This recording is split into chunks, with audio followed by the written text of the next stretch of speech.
नमस्कार, आप सभी का यूपी टीवी में स्वागत है। दरअसल आपको हम आज ऐसे शख्सियत से रूबरू कराने जा रहे हैं जो इससे पहले एक बार फिर यूपी टीवी में अपना इंटरव्यू दे चुके हैं, लेकिन आज हम उनसे फिर दोबारा रूबरू होने जा रहे हैं। दरअसल आपको बता दें कि यूपी टीवी की टीम पहुंची है तिलोई विधानसभा में। यहाँ से समाजवादी पार्टी से इस समय के तो सबसे टॉप प्रत्याशियों में उनका नाम शुमार में चल रहा है कि शायद उनको संभवतः 2022 के विधानसभा चुनाव में तिलोई विधानसभा उनको समाजवादी पार्टी से टिकट मिलने वाला है। तो हम बात करेंगे आज के डेट में अगर ब्राह्मणों की बात की जाए तो इकलौता फायर ब्रांड ब्राह्मण चेहरा हैं अमरनाथ पांडे तिलोई विधानसभा से, जो लगातार अभी तक उन्होंने वृक्ष लगवाएं, लगातार युवाओं की बात करते हैं, तमाम तरीके की बात करते हैं कि हम विधायक बनेंगे तो हम क्या क्या करेंगे। तो आइए सीधे से सवाल पूछते हैं कि आखिर ये तिलोई विधानसभा में उतरे हैं राजनीति के लिए, आखिर इनका क्या कारण था कि इनको राजनीति में आना पड़ा। मतलब इनके तमाम बैकग्राउंड की बात करेंगे, आखिर राजनीति में इनके एंट्री क्यों हुई, क्यों राजनीति से ही ये सामाजिक सेवा करने चाहते थे। तो सब पूरी बात है, आइए इनसे बात करते हो सीधे इन्हीं से रूबरू। अमरनाथ पांडे जी, यूपी टीवी में स्वागत है आपका। आप लोग का सभी का धन्यवाद। अच्छा, पहला मेरा क्वेश्चन है, आपके पास सब कुछ है तो राजनीति में आने का कारण क्या है? मैं राजनीति में इसके लिए आना चाहता हूं कि मैं बहुत एक गरीब घर का ब्राह्मण का लड़का हूं और हमारे पिताजी बहुत गरीबी देखे, हम भी लोग बहुत गरीबी देख के इस जगह पहुंचे हैं। हम चाहते हैं कि आने वाले समय में हमारा भाई जो हम लोग संघर्ष किए, वो हमारा युवा भाई यहाँ संघर्ष ना करना पड़े, उसको एजुकेशन अच्छा मिले और यहाँ रोजगार मिले और नशा मुक्त हमारा क्षेत्र हो। अच्छा, आप अगर टिकट मिलता है आपको समाजवादी पार्टी से तो आपका मैनिफेस्टो क्या रहेगा? मेन मैनिफेस्टो क्या रहेगा आपका? हमारा पहला यहाँ एजुकेशन हम सुधारेंगे। 2 इंटर कॉलेज हम पहले कुछ समय पहले आपको हम बताए थे। हाँ। हम 2 इंटर कॉलेज अपने भाइयों को निःशुल्क यहाँ देना चाहते हैं, अपने खून पसीना की कमाई से। हम कोई पार्टी की निधि से या विधानसभा निधि से हम नहीं देंगे वो। और क्या रहेगा आपका? हम यही चाहते हैं कि हमारा विधानसभा इस बार अपना बेटा चुने और अपने लिए वोट डाले। हम यही कहना चाहते हैं कि हम हर युवा भाइयों से कि हम सपा से जरूर हम आवेदन करके रखें, मतलब आप अपना बेटा अपना भाई चुनिए कि आप मुख्यमंत्री जी के तक नहीं पहुंचोगे, मतलब अपने बेटे को जिस दिन याद करोगे आपका बेटा या आपका भाई हर ग्राम सभा में हर घर पे पहुंच जाएगा। अच्छा, चलिए हम बात करते हैं टिकट को लेकर। चलिए, अभी तो टिकट के दौड़ में आप हैं, अगर बाय द वे आपको समाजवादी पार्टी से टिकट नहीं मिलता है, अगर नहीं मिलता मतलब वो तो दौड़ में है, लेकिन अगर बाय द वे अगर कोई मैनिफेस्टो या कोई वो अपना टिकट कटने को सिलसिला शुरू हो गया, उसमें टिकट कट जाता है या नहीं मिल पाता, फिर उस समय क्या करेंगे आप? हम यही बताना चाहते हैं आपके चैनल के माध्यम से कि हम चुनाव राष्ट्रीय अध्यक्ष जी तो पहली बात हमको 99% टिकट देंगे कि हमारे काम 2 साल से हम लोग 21,000 वृक्ष लगाए, टी-शर्ट बांटे, लगातार राशन किट, कोरोना काल में हम लोग काम किए, 75 फीट का भोलेनाथ का मंदिर बनाने का हमें सौभाग्य मिला है रामपुर गाँव में। और हम बताना चाहते हैं कि राष्ट्रीय अध्यक्ष जी टिकट तो हमें देंगे और नहीं भी देंगे कहीं तब भी हम चुनाव जीत के राष्ट्रीय अध्यक्ष जी को हम मुख्यमंत्री बनाना चाहते हैं। मतलब निर्दलीय चुनाव लड़ेंगे? जी जरूर, इस बार लड़ेंगे कि हम लगातार अपने युवा के लिए काम कर रहे हैं, अपने लिए नहीं कर रहे हैं। अच्छा, अगर निर्दलीय आप चुनाव लड़ेंगे तो समाजवादी पार्टी से भी कोई ना दूसरा प्रत्याशी उतरेगा। भाई, अगर आप निर्दलीय चुनाव लड़ते हैं, भाजपा अपना प्रत्याशी उतारेगी, कांग्रेस भी उतारेगी, ठीक है ना। ये अलग की बात है कि क्या समीकरण होते सपा या कांग्रेस में गठबंधन को लेकर के कहाँ अपनी सीटें तय करेगी। लेकिन अगर बात की जाए तो फिर कितना टफ रहेगा उतनी समय? हमको पूर्ण विश्वास है, हम ब्राह्मण हैं और हम एक दक्षिणा मांग के हम चुनाव जीत लेंगे। हमको पूर्ण विश्वास है माता रानी के चरणों में। अच्छा, हमारा कारण यह है कि राजनीतिक करियर आपका कहाँ से शुरू हुआ? 2006 से हम एक संकल्प लिया हूँ कि हम लगातार अपने भाइयों के एजुकेशन के लिए काम करेंगे और आने वाले समय में हमारे जो बुजुर्ग हैं उनकी दवाई के लिए हम काम करें। पल था वो क्या था कि आपने मन में सोचा नहीं ये काम यार राजनीति, अब मुझे राजनीति में आना चाहिए? किसकी प्रेरणा, आखिर क्या प्रेरणा थी, किसकी प्रेरणा थी? 2006 में हमारी ग्राम सभा के कुछ हमारे भाई जानते हैं कि हम 40 टन के नीचे हम दब गए थे। 40 टन किसको कहते हैं? पीस जावे आदमी, उसके नीचे में दब गया था। मेरी गटई टूट गई थी, पाँव टूट गया था, अभी भी सरिया पड़ी हुई है। तो हमारे भगवान माता रानी कृपा से हम बचे।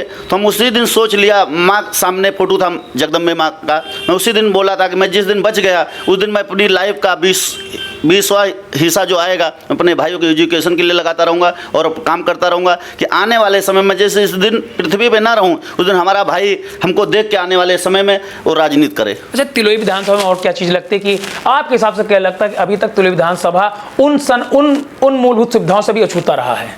यहाँ के जो हमारे माननीय विधायक जी थे या हमारे डॉक्टर मुस्लिम जी थे, हमारे माननीय राजा जी हैं इस समय, हमें देख रहे हैं कुछ लोग के हिसाब से यहाँ विधायकी होती है। जैसे रोड आप देखा होगा, चल चल के मैं देख रहा हूँ हर ग्राम सभा में रोड टूटी हुई है, और हमारी बहन या भाई जो जाते हैं साइकिल से गिर जाते हैं। हम कई जगह देखा, अभी तो हम 2-3 महीने पहले देखा, इतना भयानक एक्सीडेंट हुआ कि हम उस भाई को ले जाकर रायबरेली में दांत लगवाया, दवा कराया, कम से कम 15 से 20 हज़ार रुपये। सरकार तो बड़े बड़े दावे करती कि गड्ढा मुक्त सड़कें हो गई हैं उत्तर प्रदेश में।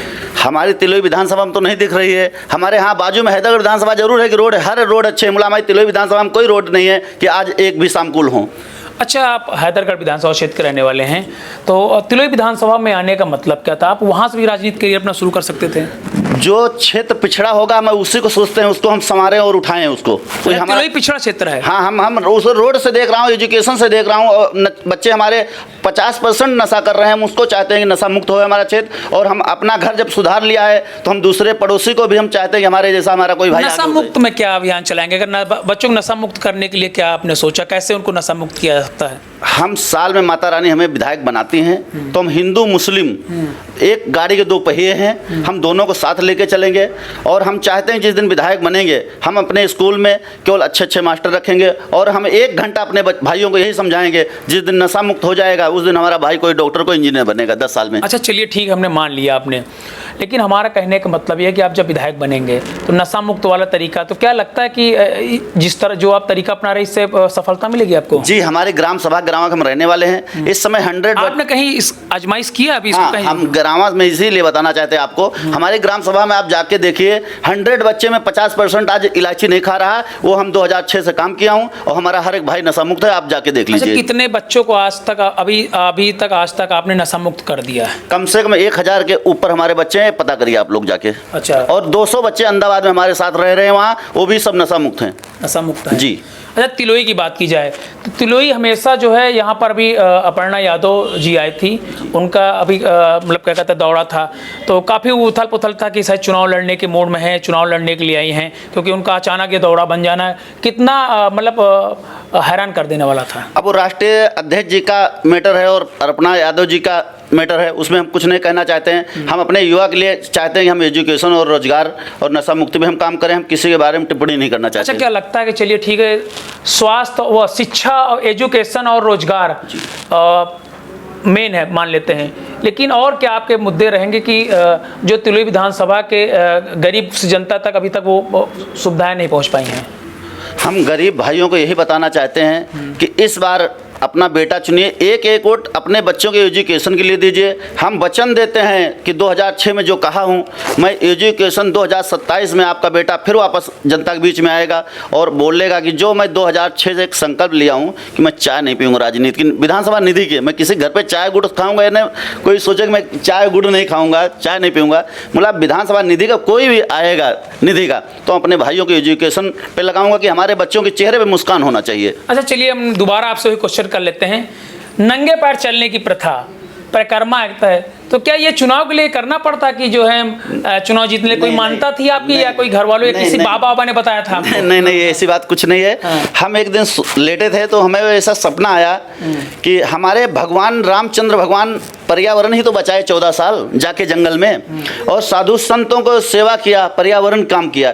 तो हम सोचे जब हमारे राम भगवान प्रभु इतना कठोर ले सकते हैं प्रतिज्ञा, तो एक छोटा उनका एक रास्ते पे चलने के लिए अमरनाथ क्यों न संकल्प ले लेवे कि हम पर्यावरण बचाने के लिए 21,000 वृक्ष लगाएं कि हम बुजुर्गों को ऑक्सीजन देवें, चिड़िया को फल मिले, और हमारे छोटे छोटे मैंकी इस समय घूम रहे हैं कि पत्ती खा रहे हैं, हम सोचते हैं उनको अमरूद का फल मिले। ये हम सोचा और चालू किया लगाने के लिए। कितने दिन आप पैदल चले हैं नंगे? 4 महीने का संकल्प था, 3 महीने में पूरा हो गया। 3 महीने पूरा हो गए जी।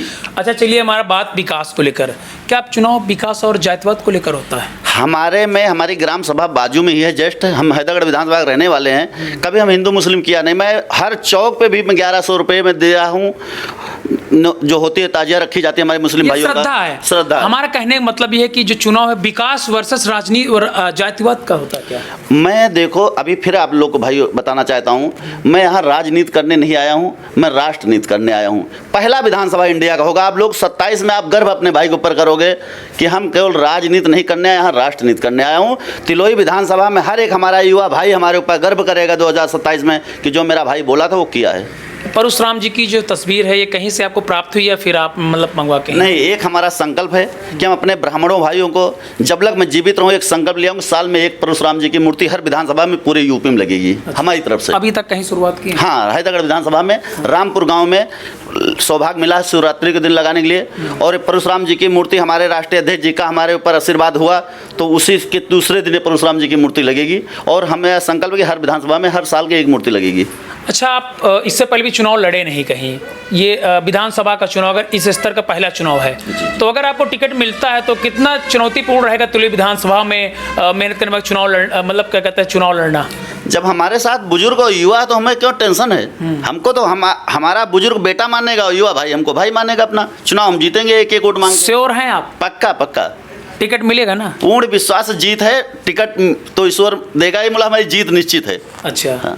चलिए, तो ये थे हमारे साथ समाजवादी पार्टी के नेता अमरनाथ पांडे जी। इनका साफ तौर पे कहना है कि बाय द वे अगर मेरा टिकट तो ऐसे बता रहे समाजवादी पार्टी से इनका कंफर्म है, लेकिन इन्होंने तिलुई की जनता के लिए एक नया मैसेज दिया है कि टिकट मिलता है तो ठीक है, अगर बाय द वे किसी कारणवश टिकट कटता है तो तब भी ये तिलुई विधानसभा चुनाव लड़ेंगे और जीत कर जाएंगे। और अखिलेश यादव, मतलब फिर भी इन्होंने वहाँ एक शब्द कहा अखिलेश यादव कि राष्ट्रीय अध्यक्ष जी को जो है वो जीत समर्पित करेंगे। तो बड़ी बात इन्होंने कह दी है कि टिकट मिले ना मिले लेकिन ये चुनाव लड़ेंगे। उनका मेन जो फंडा है एजुकेशन और नशा मुक्त करना।